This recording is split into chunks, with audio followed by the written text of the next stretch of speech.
అదే RTV app వార్తల్ని క్షణాల్లో చదివే అవకాశం ఉంటుంది. ఒక న్యూస్ పేపర్, ఒక టెలివిజన్ ఛానల్ మీ చేతుల్లో ఎప్పుడూ ఉంటాయి. భారతదేశానికే వన్నీ తెచ్చి ఎంతో గొప్ప సంస్కరణలకి ఆద్యుడైన డాక్టర్ మన్మోహన్ సింగ్ భారత మాజీ ప్రధానమంత్రి గారు పరమపదించడం అనేది చాలా దురదృష్టకరం.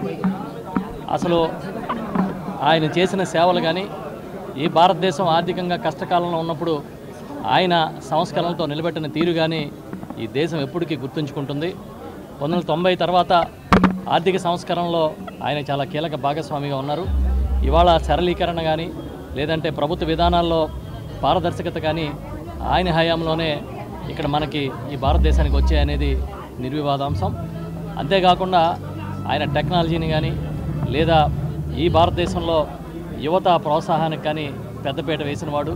ప్రధానంగా ఆర్థిక సంస్కరణల పేరు చెబితే పివి నరసింహారావు గారి తర్వాత మన్మోహన్ సింగ్ గారి పేరే వినిపిస్తుంది.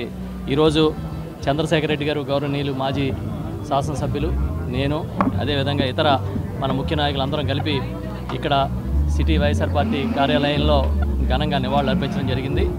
ఆయన మనకు లేని లోటు తీరందని చెప్పి, వారి ఆత్మకి శాంతి కలగాలని చెప్పి కోరుకుంటూ ఉన్నాం. మరిన్ని వీడియోస్ కోసం ఛానల్ ని సబ్స్క్రైబ్ చేయండి. లేటెస్ట్ అప్డేట్స్ కోసం వాట్సాప్ ఛానల్ ని ఫాలో అవ్వండి. ఆ లింక్ డిస్క్రిప్షన్ లో ఉంది.